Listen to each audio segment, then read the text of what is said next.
So my topic today is contextual education, which is basically a method of teaching and learning in which the knowledge is presented to students in such a way that they can immediately relate to what is being taught. They can relate what they are learning in this subject to what they are learning in the other subjects or disciplines. What they are learning now, they can relate to what they already know or what they experience.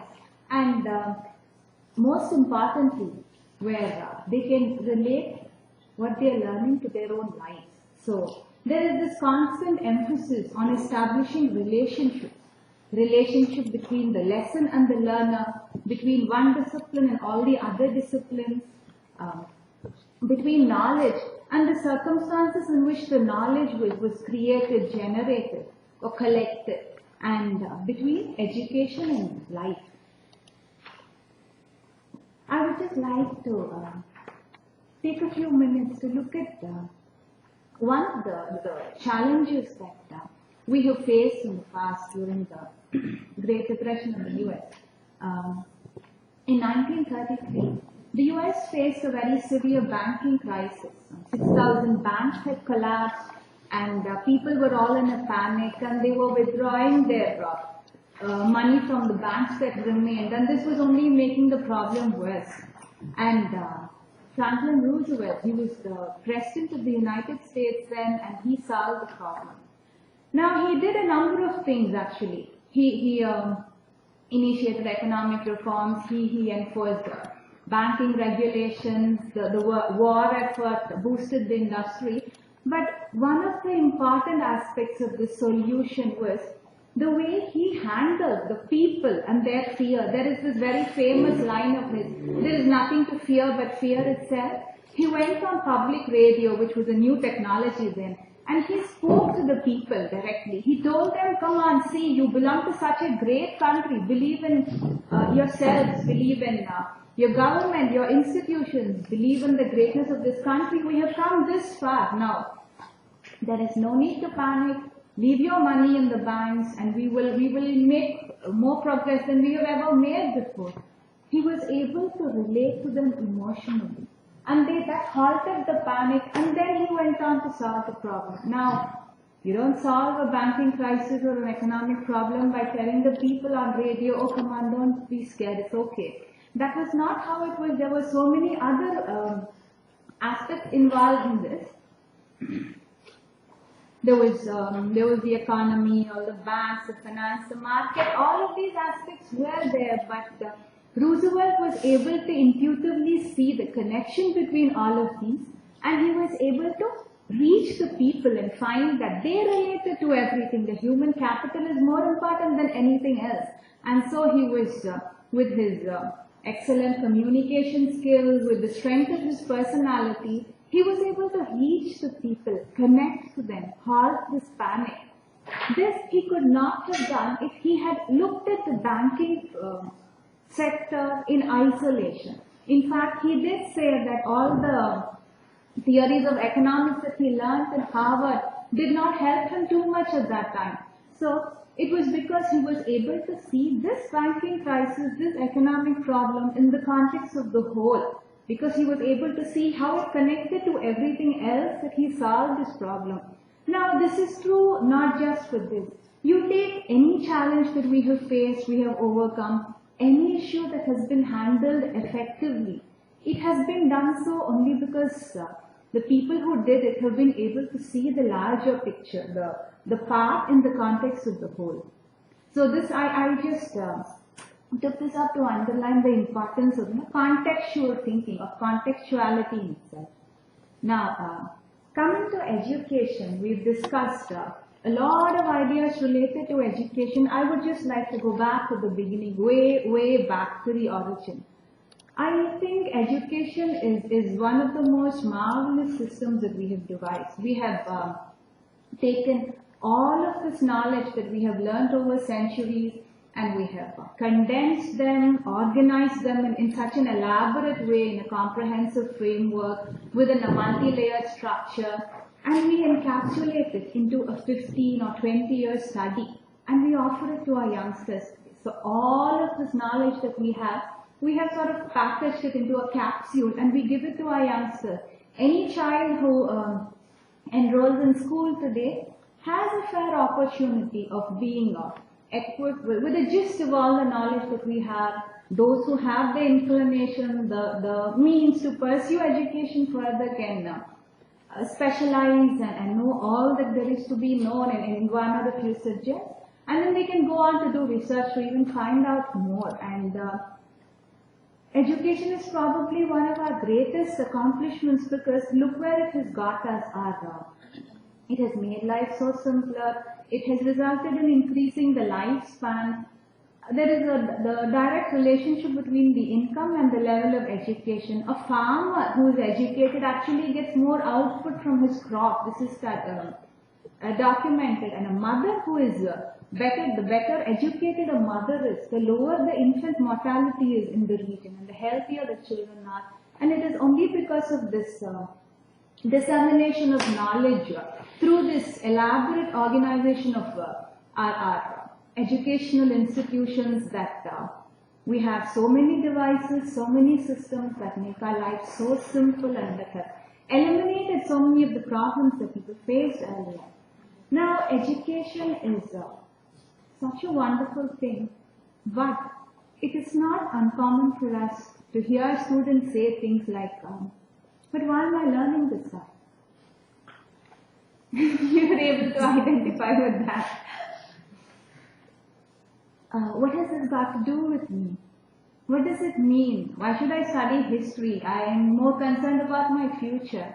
Or why should I study somebody's biography? I am more interested in me or in what I am going to face in future. Or do I get a job because I can quote Shakespeare? Or does anybody use integral calculus after graduation? Oh, I know you're interested in maths, so you may not admire it. So there are a number of things which we don't find too meaningful. There is this disconnect that many students feel towards education. But what has this got to do with me? What use is this to me? This kind of disconnect is there. And why do we have this?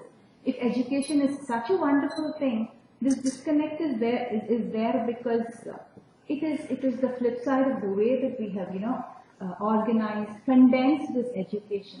So you take this vast body of knowledge that we have collected over centuries, and when you abridge it, when you take this huge thing that seems to expand in all directions, and you have to shrink it, make it fit into a capsule, this is possible through fragmenting it, dividing it, splitting it into different disciplines. All that is to do with matter is one subject, one discipline. All that is to do with the living systems, everything with the human body, with law, with politics. We divide this knowledge into different small parts, disciplines, and each discipline is again divided into smaller and smaller and smaller portions. And because this way it is manageable. Otherwise, where do you start? How do you proceed? So we divide into these small portions, and so this. There is this quote by the American author. She said, we have broken knowledge and experience into subjects, relentlessly turning wholes into parts, flowers into petals, and history into events. So, what happens? There is this beautiful picture, painting on the left. Anybody who sees it can go, oh, wow, Van Gogh. And when I just look at one small portion, I'm not looking at anything else. I take one little portion, go very, very, very close to it and look at that from very close, and I ignore everything else. I can see only some rough brush strokes. There is some yellowish orange curve on the right, a lighter color, and then the blue. But I don't know what this means. There's nothing beautiful about it. I don't find anything that can admire in this.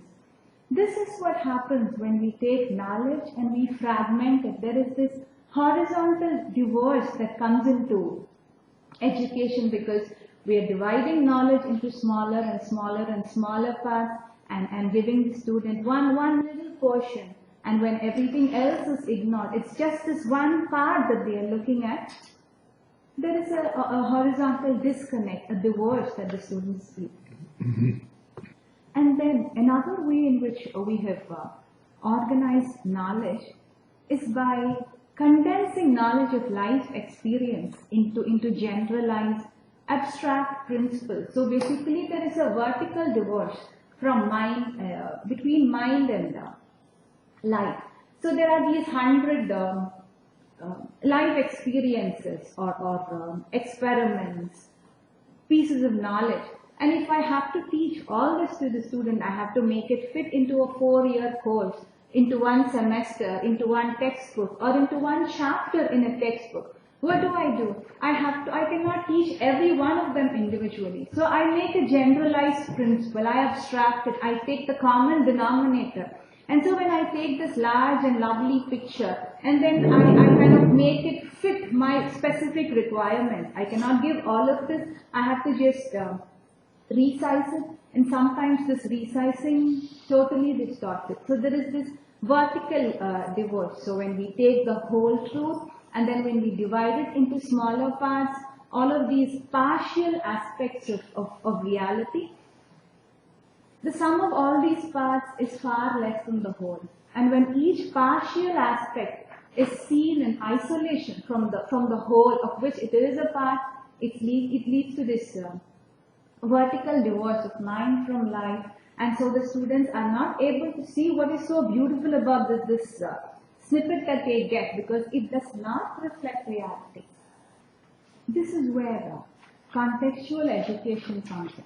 When students feel this disconnect, it's because we do something like this. We take this large and lovely flower, we separate it into different petals. We take one petal and we will pull it a little, we squeeze it, squish it a little, we make it fit our specific requirement, and we show it to the student.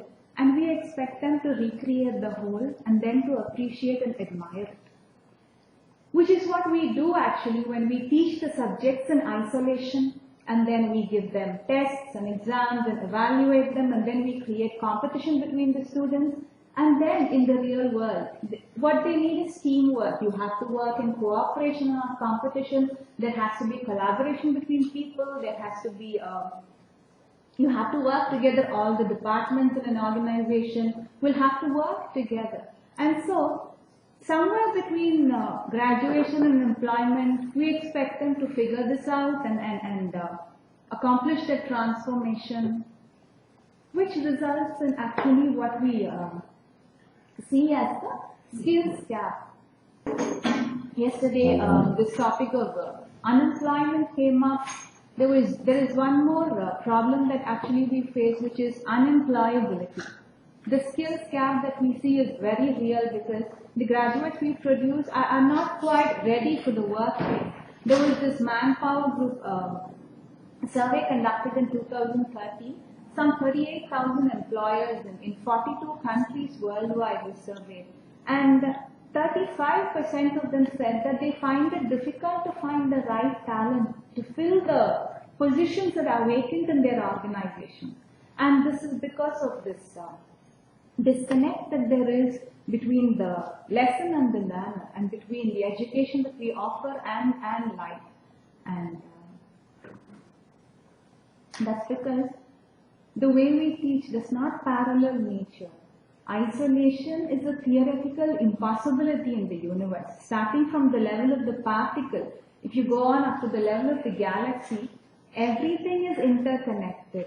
All of us, all living systems are part of this web of relationships. And so what impacts one impacts everything else, directly or indirectly, immediately or eventually. If we, the individuals, are the content, it is this relationship between all of us which actually gives meaning to our individual existence. So if we are the content, our relationships are the context.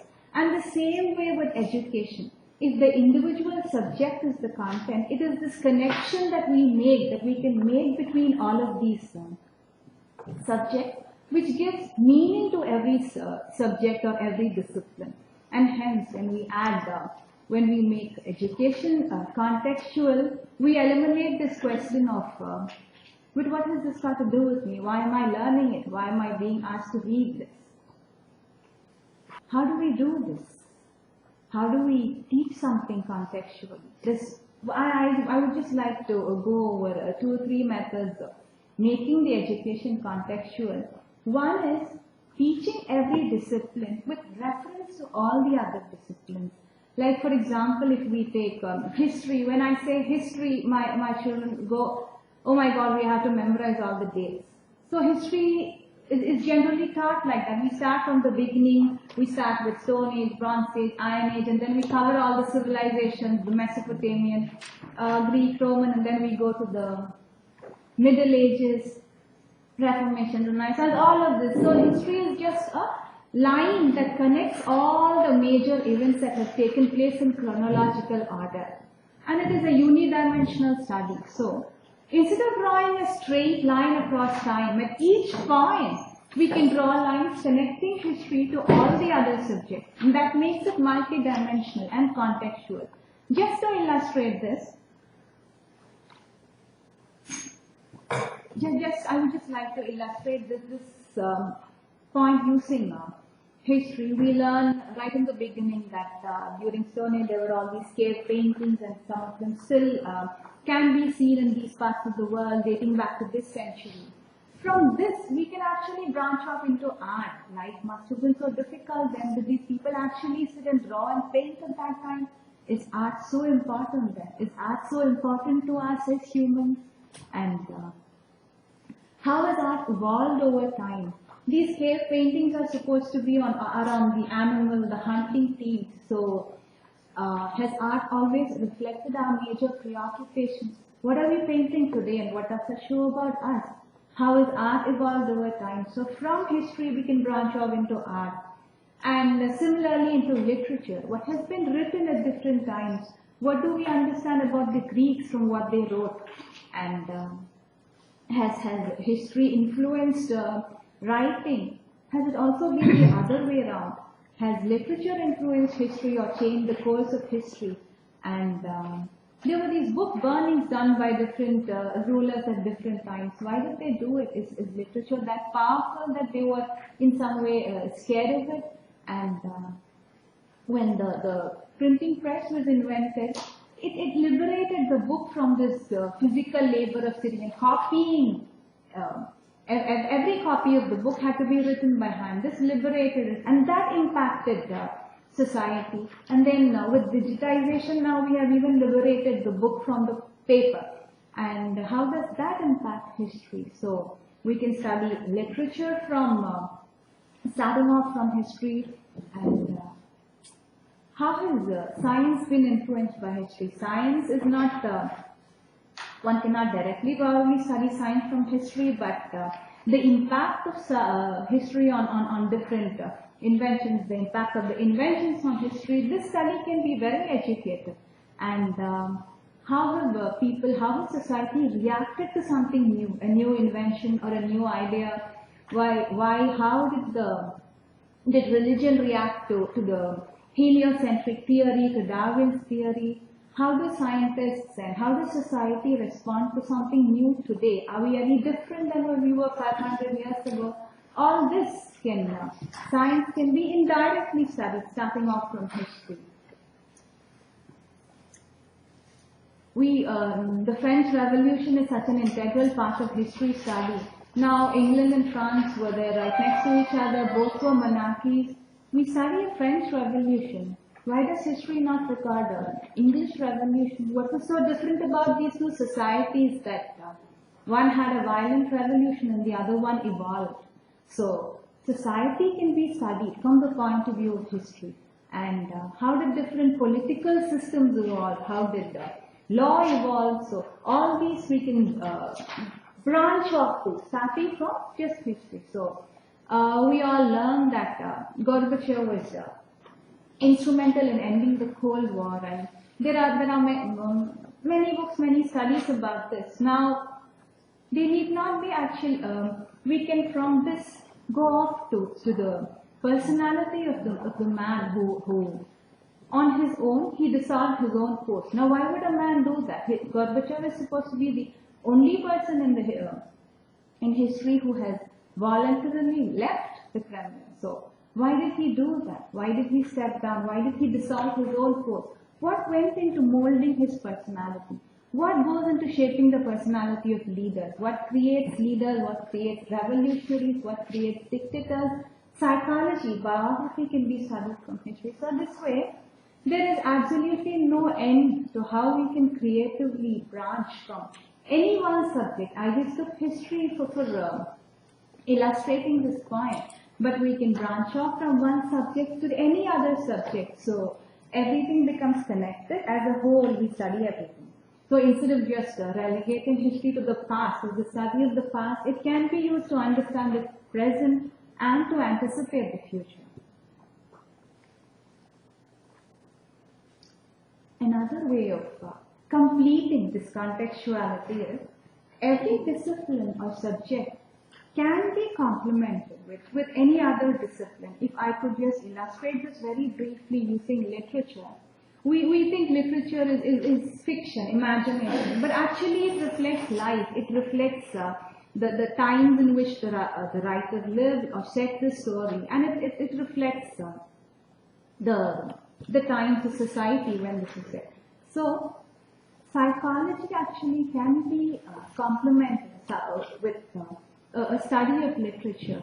Like Shakespeare has in his plays 1,200 characters, and Charles Dickens has written about 3,500 people. Actually, somebody counted this. So when you write about 3,500 different people, there's very little chance that you could have left out any time. So you get a great understanding of people from reading all this literature. Philosophy can be made simpler and more interesting using stories, which is what actually Plato did in order to explain his principles. He used analogies and parables. Values are taught well with literature, which is the reason why we have this huge collection of fables and folk tales in every society.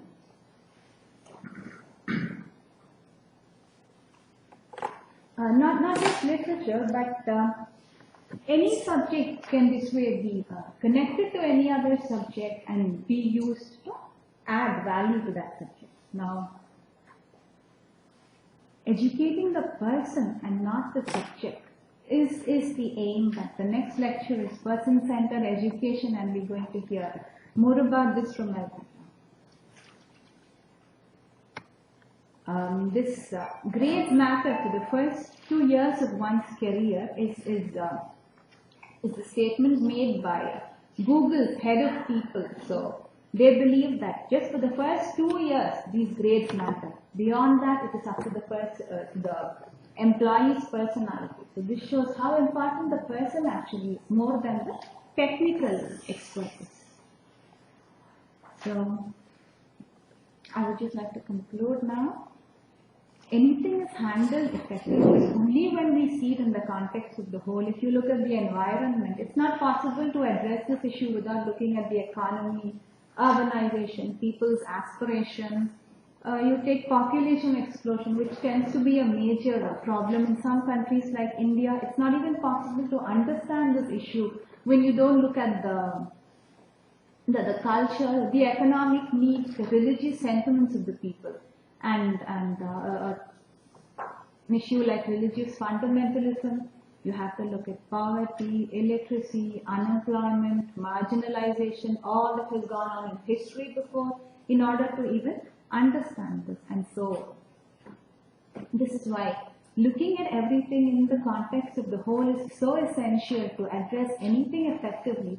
And if we want adults to be able to do this, we have to teach them in such a way that they think that way. So the education itself has to be contextual.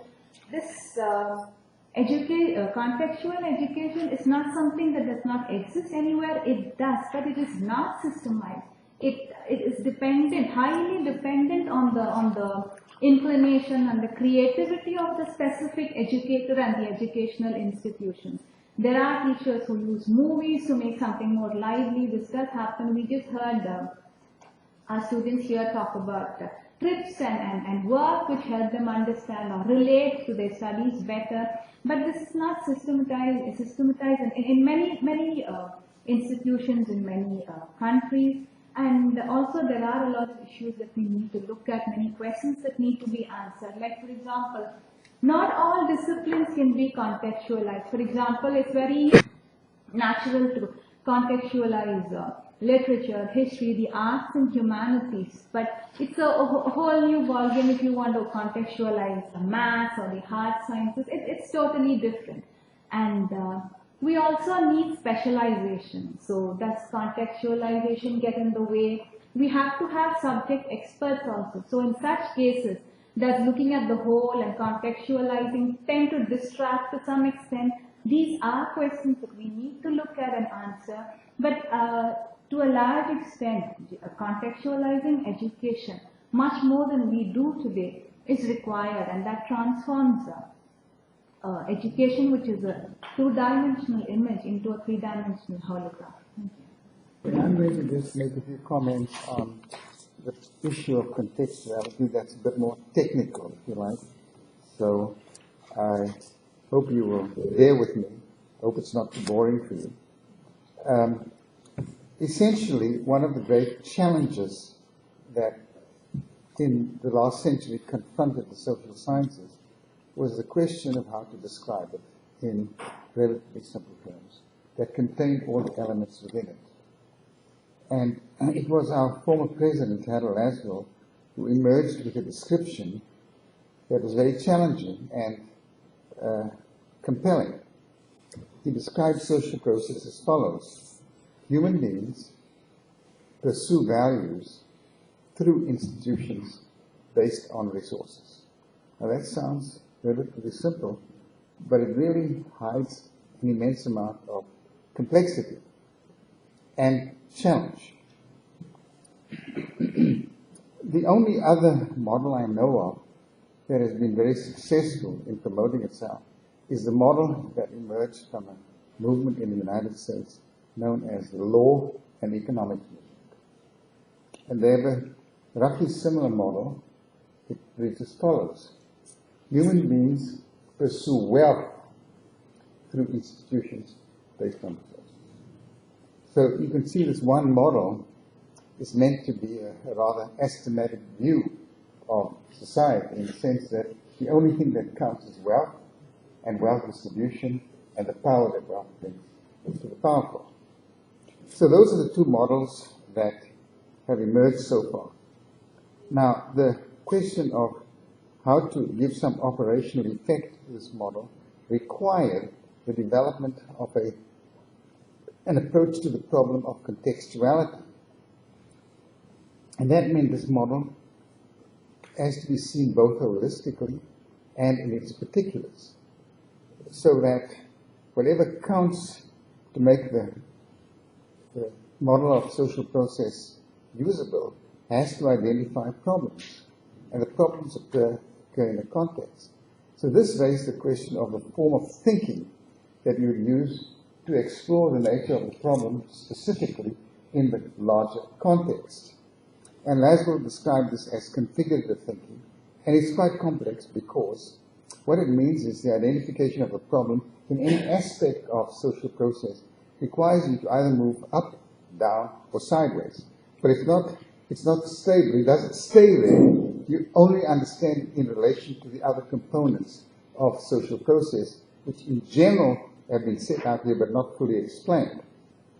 In any event, he described this as configurative thinking, and the central issue here is you must be able to relate the part, the particular, to the whole. So that requires some dexterity in the way and the form of how you operationalize your thinking. Now, to the rest of it. Laszlo emerged with a description of social process in the following terms. You needed, first of all, to identify who the participators are. You need to be assured that you have an understanding of their perspectives, and I'll go through these in greater detail later. You need to understand that the participants operate in a society in which they want or have access to bases of power to achieve their value objectives. Basis of power is another aspect of context.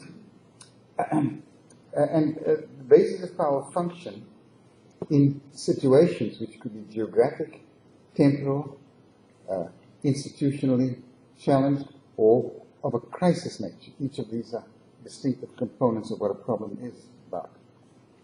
And then from situations, which is another marker, we come to strategies.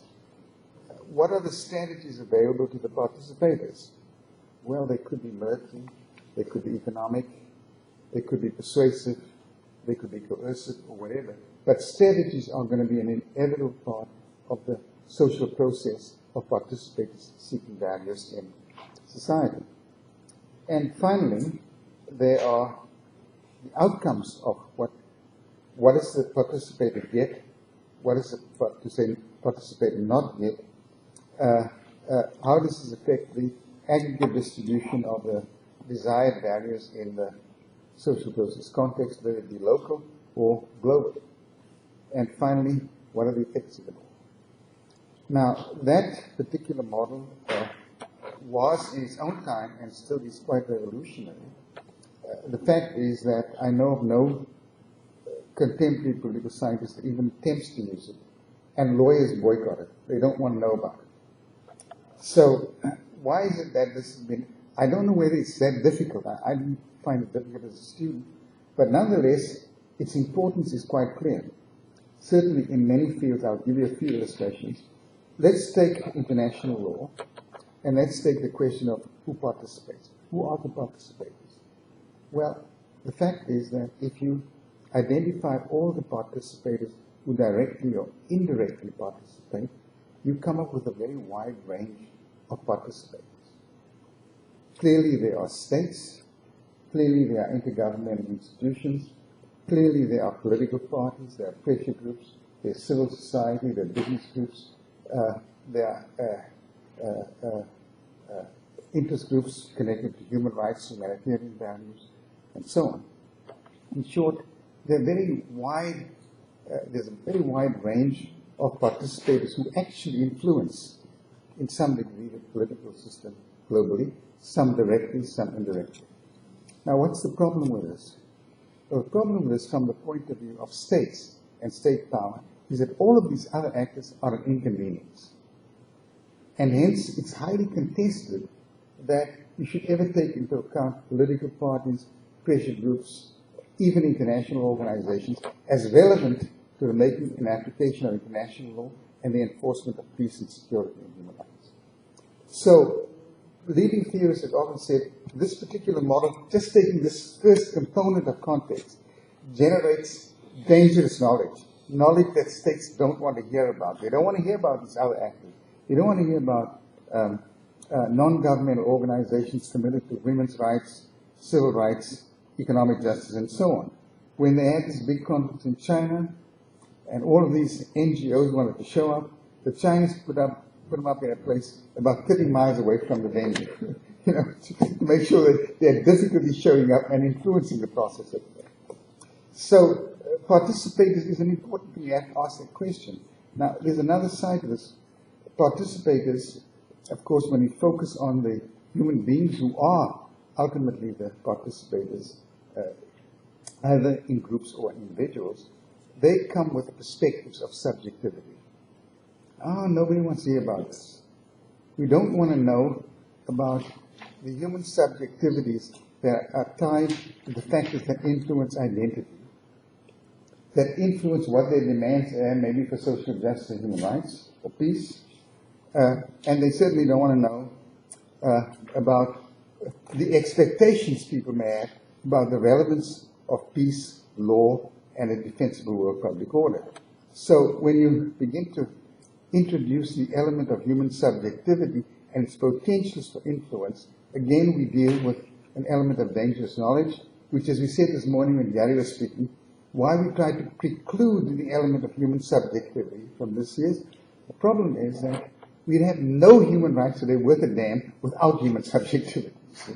So, and we have very little peace without human subjectivity. So some of the most important things that we seek to cherish from a global point of view are a function of activist human subjectivity. So the second label there is the perspectives of the human participators, which have to be accounted for. And I mentioned just the notion that human beings pursue power. Well, maybe some of these people who are pursuing power are psychopaths. We need to know something about this so that we can develop the notion of preventive politics or a Bible rule of law to constrain the nuts who may take over certain places and then commit the most horrendous atrocities that one can imagine. So, we become participators, we look at their perspectives, and now we come to another question, base values. It's not well understood. Laszlo was probably the most important theorist of the 20th century on the question of understanding power. And you can't understand power without an appreciation of the context. You can't understand appreciation of context unless you understand how the values that the participators mobilize and use or try to use are actually working. So what do we have here with base values? Well, we know that power is sought and desired, so people who want power seek power. But people with wealth will use wealth as a base of power. Hence, we see in the United States today the emergence of plutocracy, the generation of wealth as a means of controlling the political process. Then we can take all the other values, which can not only serve as objectives for themselves, as desired values, but also serve as bases of power. So that, for example, respect can be a basis of power. Health and well-being can be a basis of power. Skill, enlightenment, affection, compassion can be a basis of power, and so on. So every value doesn't only serve as an objective for its own sake in social process, but it can also serve the objective of augmenting or depreciating the issue of power in society. That's a very important insight, but people don't talk about it too much.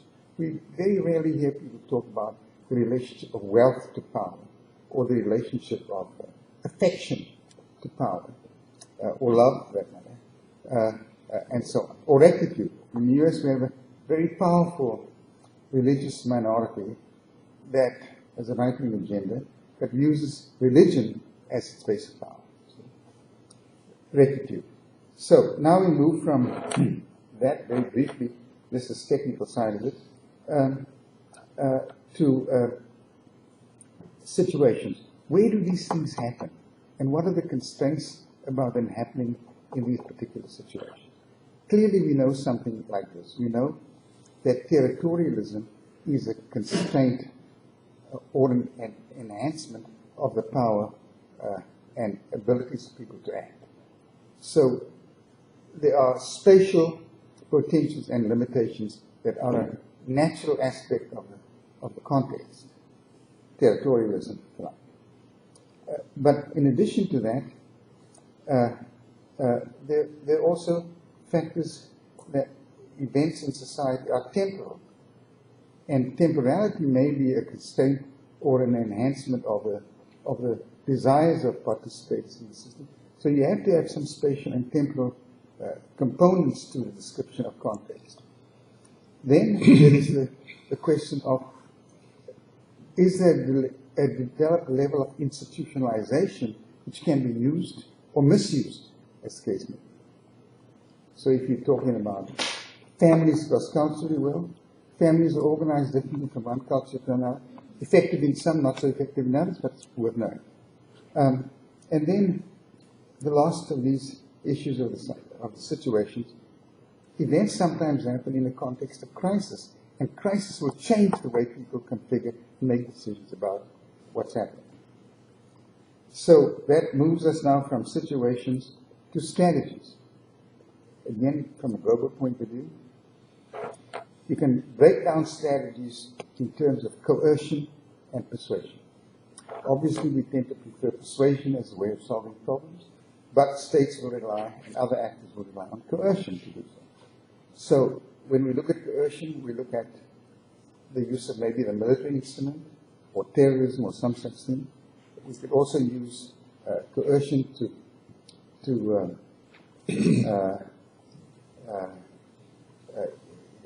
develop economic side of it. I'll finish up. economics and so on, economic coercion, military coercion, intelligence coercion, propaganda coercion, or persuasion, diplomacy, negotiation, alternative dispute. Those are all the prospects that lie potentially in the context. And then finally, from these strategies that we have outcomes. Well, who wins, who loses? How do we distribute wealth globally, how nationally, how locally? How do we reproduce human rights, respect, and so forth?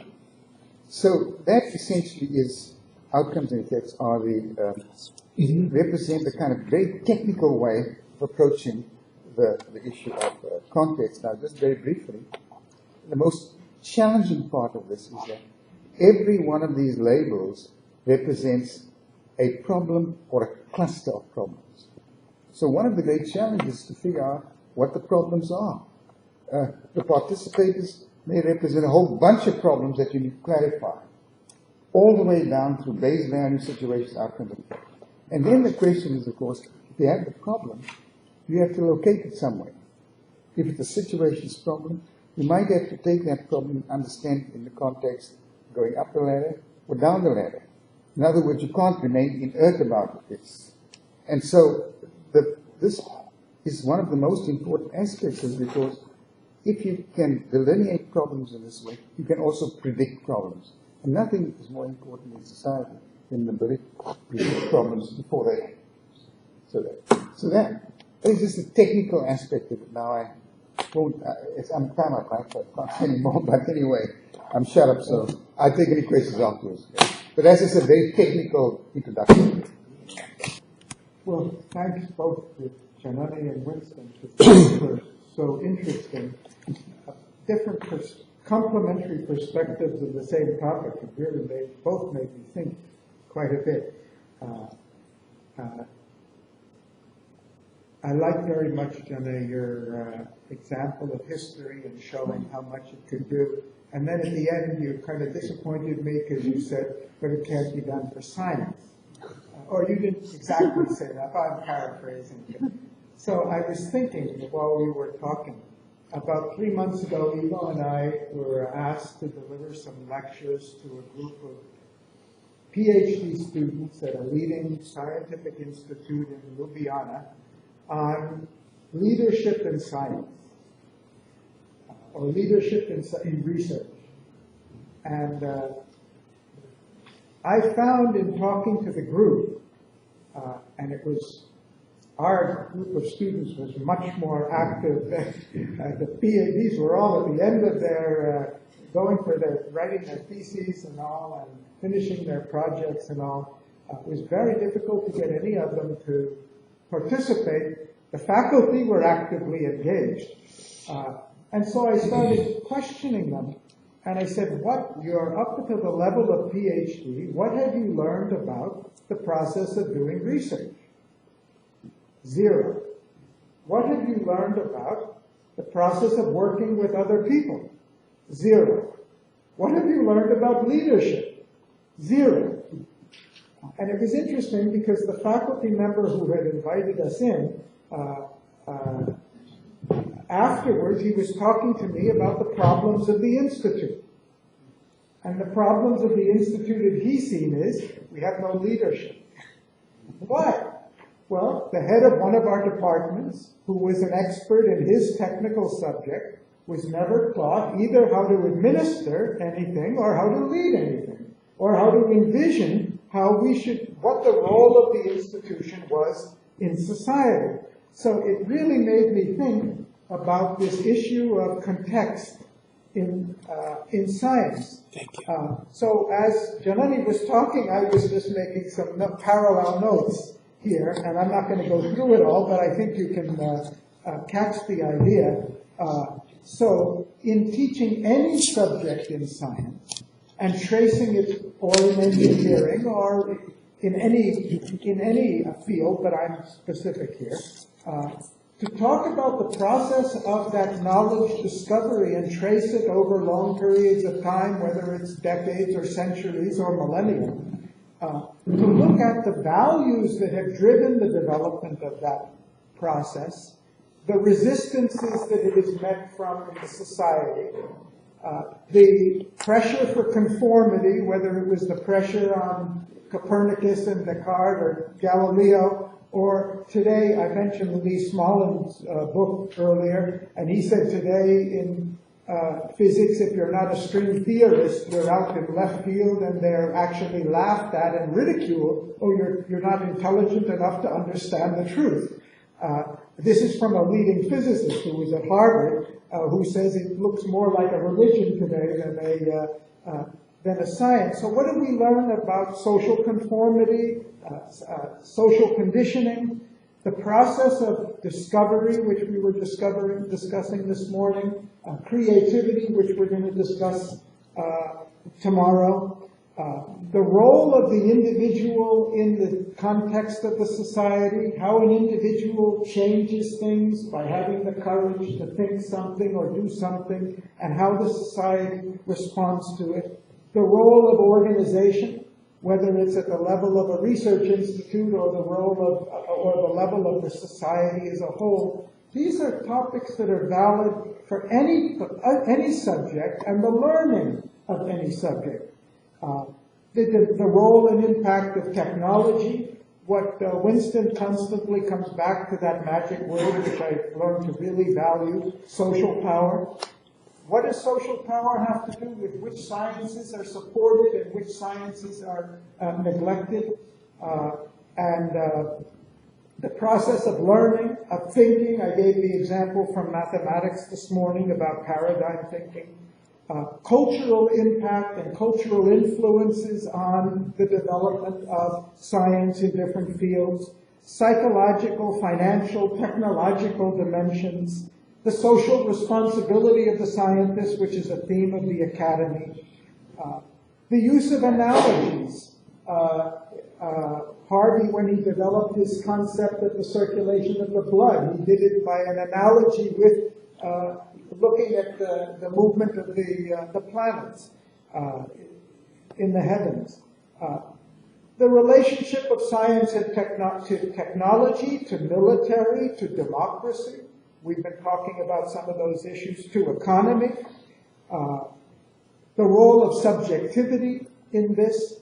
The role of values.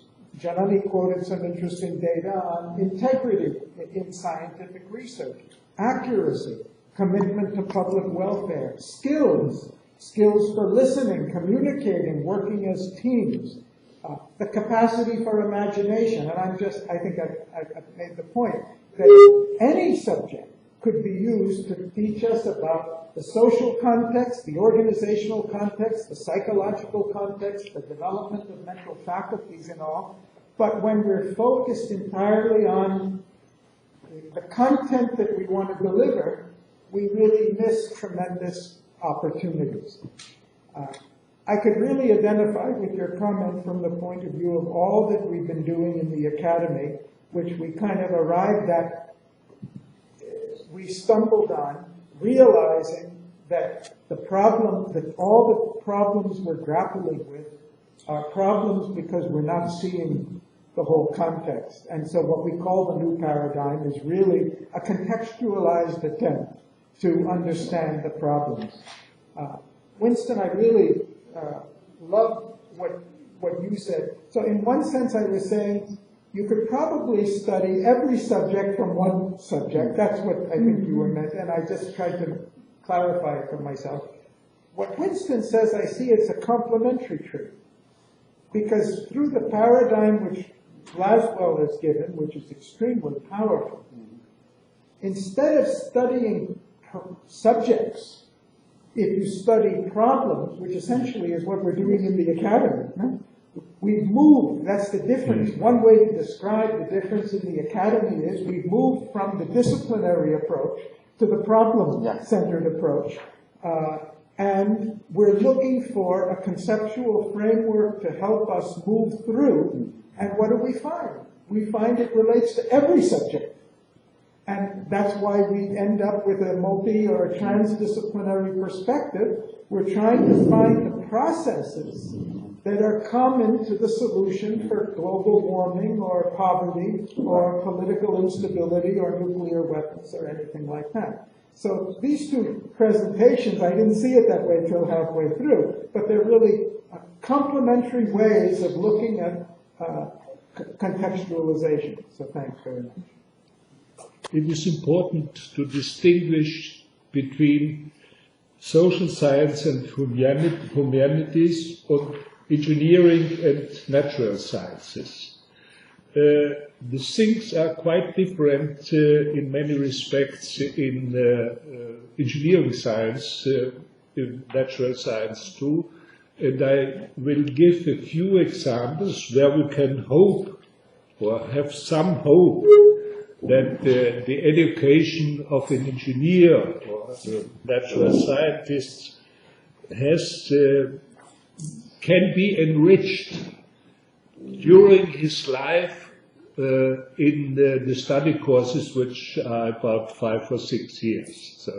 So I will concentrate on this 5 or 6 years, what the person experiences in a good engineering education, and this gives some hope to some questions here you have mentioned.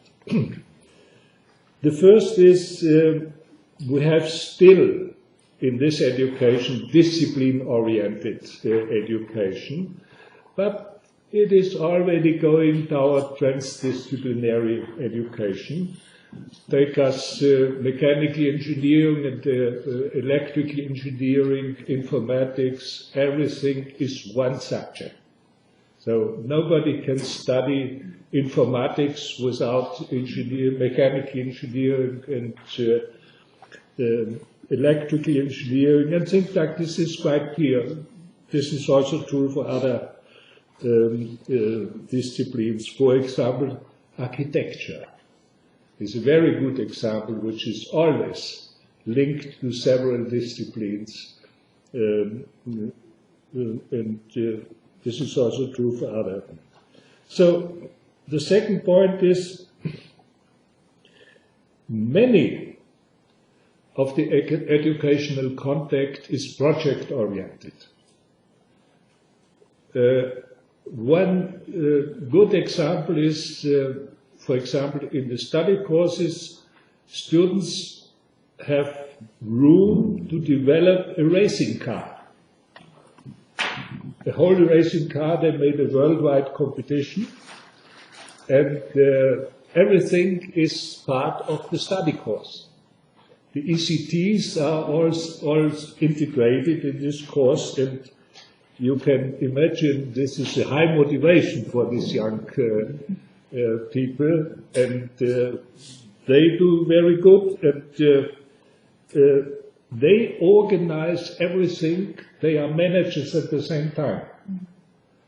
So it's the integration you mentioned, the management side, which is left out normally. So project orientation is also in social sciences, I know it from myself, coming up, and needs always some management qualification, including contacts with ministries, with public firms, private firms, and things like this. Naturally, the university has to be open for such concepts, but I find in Europe, for example, the 20 best technical universities, they agree on this. The same is true for doctoral studies. So, you know, this is some hope. I will not say we are going into the field where we are discussing here, fortunately, but we have to have some hope. The curricula are not anymore so much prescribed by formal procedures from the ministry. As growing autonomy of the university allows to have the curricula enriched by several disciplines and several other universities too, which is important to have cooperation between universities, including private firms, government, and so on. So we have here things which are really important. And another thing is teaching and research is closely related in university, in every field. So the students have the opportunity, after this first degree at least, to participate actively in the research projects with firms mainly and with other university research institute, academies and so on. So what I want to say is we have hope to integrate many things in the curricula. The main problem is still that we have not integrated the whole institution in this social process, the general social process. Universities are still separate from the society in many respects. So the hope is limited, and I think a real paradigm, as you mentioned it this morning, is needed to help those institutions which are prepared to open themselves in this direction. This concerns also lifelong learning. I spoke mainly about the 5 or 6 years in the universities. Many universities are open to have education after 5, 10, 20 years in selected courses, but also in larger fields. So this revolving education of the people for renewing their knowledge is also one of the hopes I mentioned. Finally, I will refer to what Winston Nagan said, that power is so important. It has already several times been mentioned by you, that power is really very important. I think certainly, but power is related to wealth. Mm-hmm. So we can say not only the relation between power and wealth is important, but the values are an immediate result of power and wealth. So let us think more concretely. If you have, if I can refer to the economy, if you have neoliberalism, this is only the value of the rich people. If you have a more or less consequent Keynesianism, post-Keynesianism, this is for the poorer people. They go instead of toward the wealth to the state, to the organization. So Keynesianism is always related to state intervention because they have no wealth. And the others, they are against the state because they have wealth. So values, wealth, and power are intimately related. And I might say, if you want to change values, you have to change wealth distribution. So this is a difficult question. Thank you. I think what Garry said, commenting, where he was disappointed that you opened, that you did not touch on science. And since I happen to be one of the physicists present here, the other is, of course, our president, Hoedl, most of us are physicists. And what Erich was telling now, of course, reminds of a famous two cultures story. C.P. Snow, some 50 years ago, spoke about two different cultures. One was humanities, the other was science. And basically, from that time on, where are we now? The next step was that we now have three cultures. you have natural sciences, then there is a part of social sciences that became very heavily influenced by mathematics, by physics modeling. As a matter of fact, when we were talking about the crisis, economic crisis, I said the culprits of the economic crisis are physicists. The reason being that, of course, just to remind you, physicists got the first Nobel Prize in economics. Most of the economic crisis in economics, Tinberger was a physicist, many others were physicists, and what they did, they brought in economics mathematics, model making, and the belief that if you put mathematics, then you get the truths out. Forgetting that, of course, there is a good quip which says garbage in, garbage out. So if you have a mathematical formula which is garbage, you will get the garbage out. Okay, now back to the idea of the, so besides, as I say, two cultures, then we have three cultures, which is true in economics, which is true in a lot of psychology, where a lot of mathematics goes, and in a couple of other of the social sciences. Now back to the original story of the two cultures. The split is really very profound, and C.P. Snow was very, very correct. And it does influence this story of the context, because one thing which I'm not sure whether you touched, Janani, but one of the contexts which comes is the story of our education, of we have learning to be and so on, and in that process, learning a whole lot of prejudices. And the greatest example of a person full of prejudices is Einstein. And Einstein is the only person that has the world record of making two prejudice-based errors in his own narrow field of research. The first one when he absolutely refused to accept the solution of his equation, which allows the universe to increase, and so he did not want that, and he introduced a constant. And then, when the overwhelming evidence showed that he is wrong, then he finally admitted that he was wrong, and called this the greatest blunder in his career, introducing this concept. But of course, God is sometimes really very vengeful, so he decided to have a revenge on Einstein after Einstein died. And when Einstein died, then God again showed that basically the constant was needed, and that constant has to come in, but is different constant than what actually Einstein believed. So now this question of these two cultures actually is an example where prejudice has an enormous negative effect.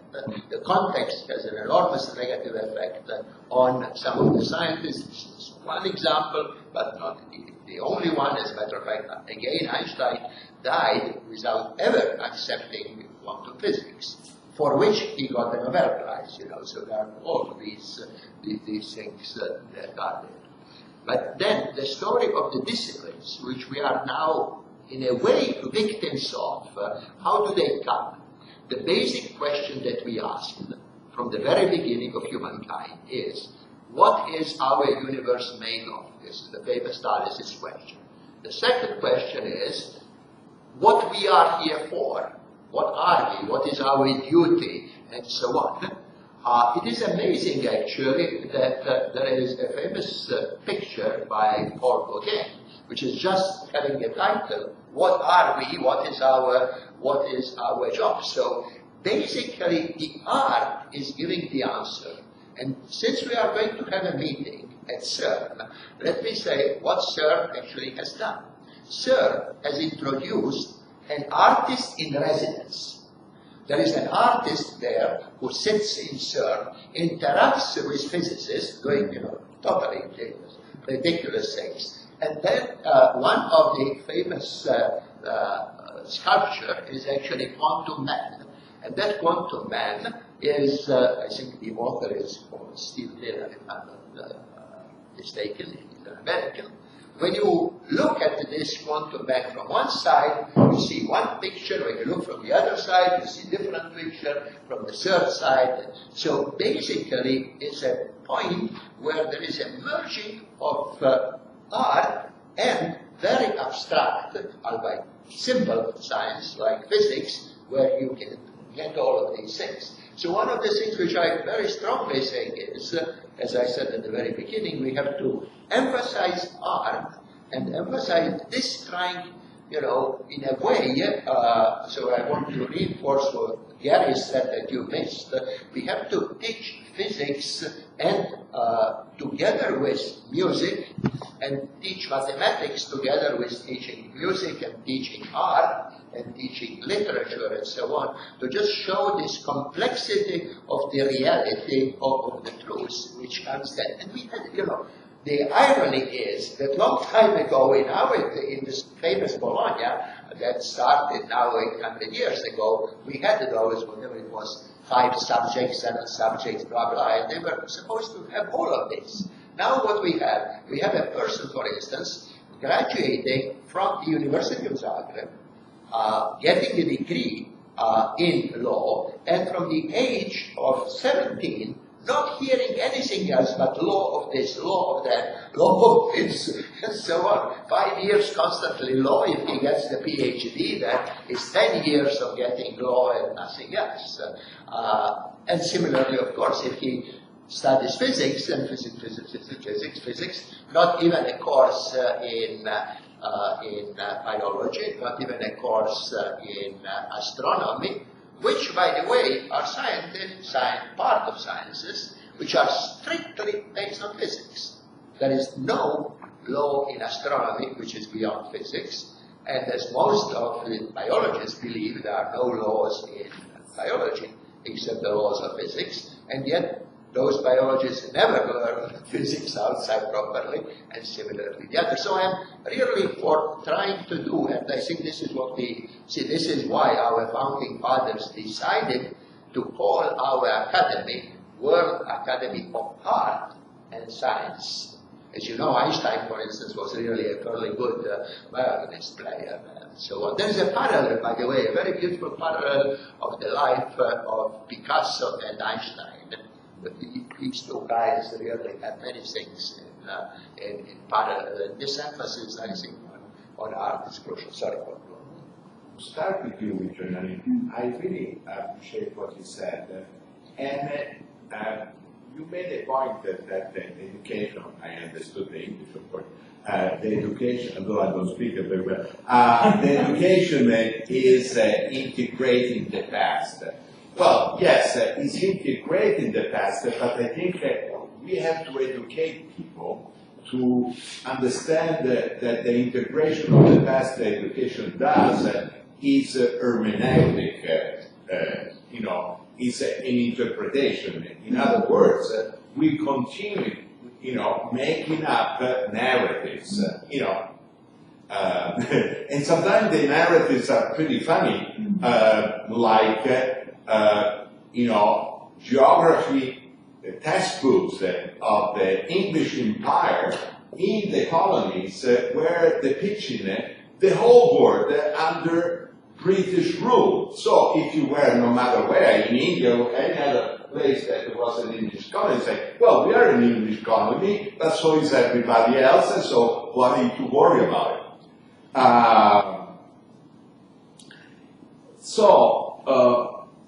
No matter what, we cannot avoid to make narratives. That's what human beings are all about. So, effective education has value and construct the hermeneutics make explicit, so you can agree or disagree. So it's an empowering process. And also, it should, any pedagogy, any education project, be transparent about goals, processes, and the tools to reach those objectives. So, there should be also, I think Ivo was, better than me speaking about this also, there should be, an explicit, biased and rich, not only quantitative, but qualitative parameters for evaluation. We are hypnotized often by quantitative parameters. There is no good scientific rationale for this. Qualitative measurements are, equally reliable. So, I think the education should educate about education. So, I think I would make mandatory, I would try to address this more at length in my presentation, two things.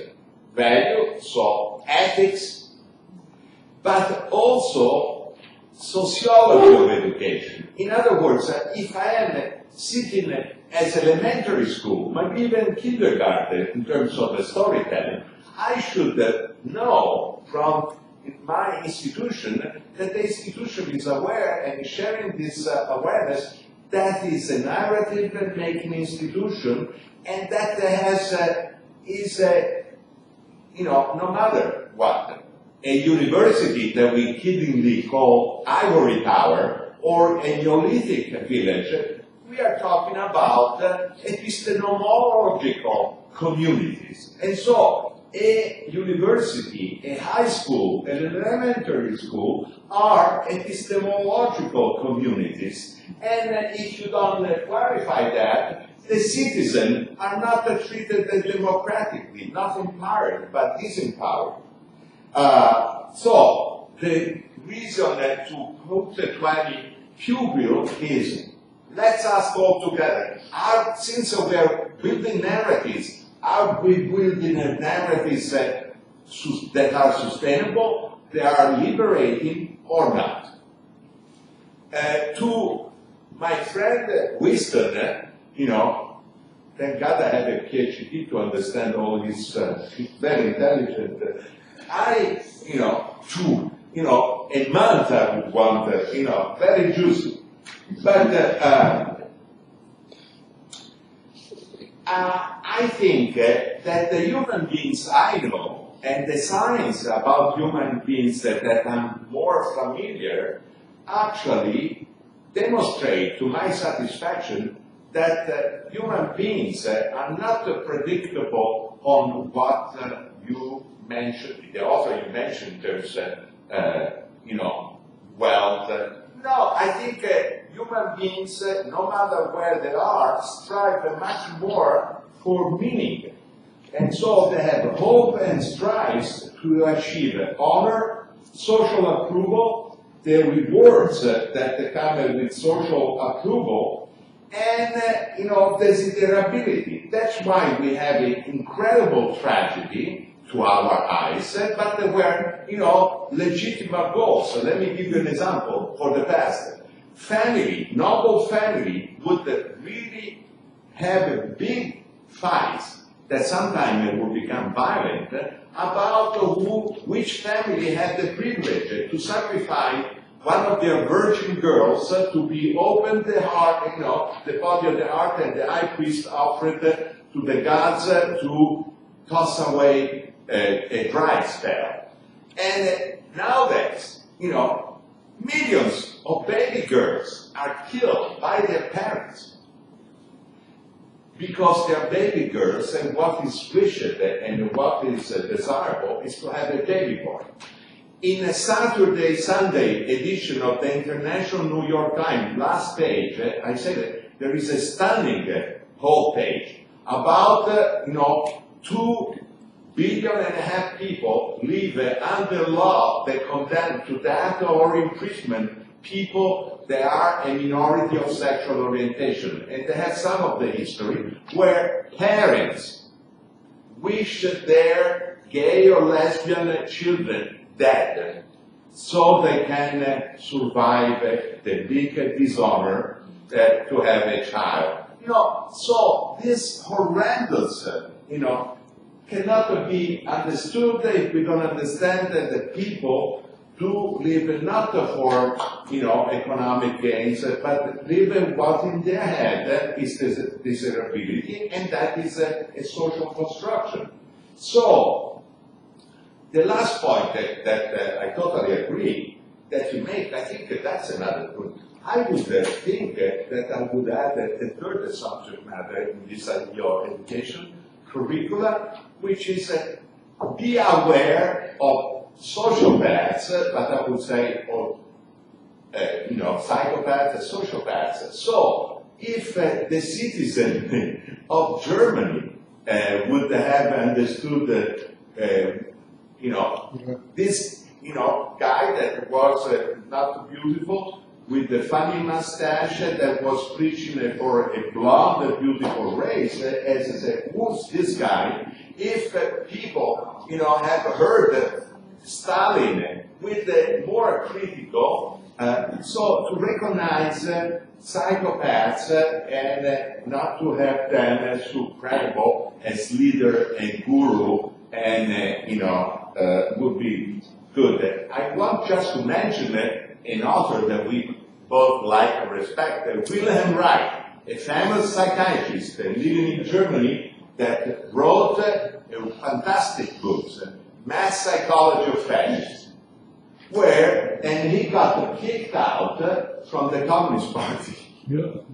He got kicked out by the Communist Party because the party wasn't stupid at all, because Wilhelm Reich convincingly demonstrated that fascism is also a right-wing ideology, but most of all, it's a character structure. So you have black fascists, right-wing fascists, but you can have plenty of red Marxist-Leninist fascists, and that's why they kick him out of the Communist Party.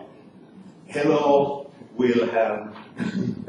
I love sitting in this discussion because it's like I was joking in the break with Stefan that in intergovernmental organizations we should create departments of mental health or like an official shrink who could be called like the CMO, Chief Medical Officer. The point I'm trying to make, hopefully you do not understand the simplistic, is that when we speak about the context, and the title of the session is Transdisciplinary Contextual Learning, it's so important to go beyond the narrow boundaries of the discipline we understand. And okay, it's a safe navigation, and no one would like to look ill-prepared, not knowing the whole spectrum of the literature, citing at least 10 names, and that's a red line. Many of us are not ready to go beyond. So my first shock was when as a head of organization, seeing how compartmentalized our organization was, breaking down into departments and not talking to each other, and then breaking down into sections in units not talking to each other. Then you go to university and you see the same. Okay? So in bigger universities there are 20 or 30 departments, and they don't even know exactly what they are doing. And there are schools and there are centers. The point I'm making is I don't think that we can fix contextual and transdisciplinary education because it's a wider problem. Okay? It's a problem stemming with this whole unease in going beyond the boundaries. The other problem is that it's not just an intellectual unease, but there are interests why certain red line boundaries shouldn't be crossed. So if I go back to some of the points made, I think this morning about the financial crisis, how come that no one could predict what would happen? Okay, in 2003, 4, 5, and 6, and 7, and it's clear that historically there is a certain sequencing context for things. So if there is a combination of bit overproduction and maldistribution, that is leading the crisis, and coming to the point which Alberto just picked up, the financial economic crisis is becoming a socio-economic crisis. It's reaching the level of the psyche. It's reaching the level of the psyche at the national level. And at the national level, people are prone to extreme ideologies, to savors, whether blood or moustache, okay? And there is a sequencing context where from the finances you have to cross the boundaries to economy, to psychology and mass psychology. And unfortunately, there is the next step, which is security, because wars and revolutions and upheavals are happening quite frequently within this context. Okay? But I don't see that at the level of education or in real life, we are ready to face the consequential context of actions or lack of actions. The other point I would like to make in the context of the context is the time context. To give you one example, if someone was educated in the 1840s, okay, that person was absolutely ill-prepared for the next 50 years. Why? Because it became a totally different world. At least in my part of the world, I'm not an expert even on that, but the age of upheavals and revolutions, 1840s, and then an unprecedented growth. At the same time, if someone was educated in the 1890s, early 900, that person was totally unprepared for the next 50 years. Okay? And one can continue. So it's a bit, I think there is this criticism of generals that they are always fighting with the last one. Okay? And education is practically preparing us for the period behind us, not for the period in front of us. So contextual education, we have to prepare all of us for expectation management. Okay, and I made yesterday a point about the SWOT analysis, practically. We have to all the time have this strategic SWOT analysis, the period ahead of us. What are not just the strengths, but the weaknesses. Okay, not just the opportunities, but the threats. And both the W, the weaknesses, and the P, the threats are missing. Why? Because, of course, Alberto and Stefan will explain that we tend to be positive and not to think in terms of do. So, 2 points, consequential context and the time context very much missing in general, and no surprise that it's missing in education as well. I just want to make a short comment. I like it very much that you, as an Indian scientist, hold that abstraction and isolation is a universal impossibility. You know, because we in the West we're so trained with this Cartesian approach, divorcing mind and body and thinking and doing, and it's the Asian academics who bring in this natural view that things are all interconnected.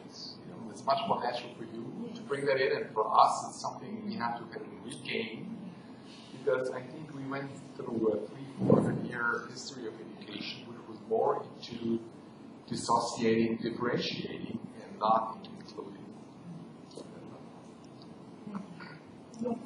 I just want to thank you and also support your idea about contextual education. And I want to maybe not really agree with this thought that was said that it's practically impossible to have the contextual education nowadays in Europe. I would give an example about Ukraine, which I also consider to be part of Europe, but neither is not a part of the EU. We really have like a state influence on the education, and state programs for education on all levels. Although we have this state regulation, we also do have the complex approach to the education. So whenever you enter, you are choose to study finance, at the first level, when you are freshman, you are supposed to study ecology, law, religion studies, cultural studies, political sciences, and other stuff. That is that everyone is asking, why am I studying that? Where is finance? I'm here at home finance. Or the same question is from the law students. So what I'm doing at the ecology department, why? What for? The thing is whether lecturers or instructors understand the importance of this contextuality, and whether they show you that, listen, you now have the course on philosophy, and for finance it's important, because you have, for example, simulacras, which are the philosophical definitions, but you can use them for financial market. It's also something that you can touch, but what works. And then you can take also the literature, and you can find different philosophical approaches and philosophical definitions also in literature. So that is the matter of how the instructor shows you how you can use this knowledge. The same for political sciences. If you understand economics and history, you can also model and see what could be happening in the world nowadays. So I completely agree with you that we need that, and if we can use the state to stimulate such programs, just to push a bit the institutions to use this approach, we can do that as an intellectual power. If the state does not understand that, then we have to push the teachers, because it's up to them what approach they choose and whether they can give this understanding to the students or not. Thank you. Okay, I'll just read out the questions first. One is, we have some of these problems that have been going on for so many decades. For example, the Kashmir problem in India. Has it not been solved because it has not been looked at in its context is one. And the other one was raised, in fact, earlier in the morning, which I thought suits this session better, the difference between transdisciplinary, multidisciplinary, and interdisciplinary. So yes, these two which I would like to mention. Do you want to respond to all this? Just on the Kashmir thing, Okay. your participant is quite right. There's been an absolute paucity of response from happened to this things around which are attempting to contextualize the problem of Kashmir. And I think at the root of it was a mistake done by the Americans in consigning the Kashmir problem to the legal vacuum. Once you've created the legal vacuum, then anything goes, terrorism or whatever, and we've never repudiated that as a matter of policy. The Indians haven't taken it up as well. I'm not sure why that is, but I've tried to explore that. So, but they're quite right. Just to respond to Alberto raised a very important question about the role of human subjectivity. Because some of these subjectivities can be purely destructive. Why should we account for it?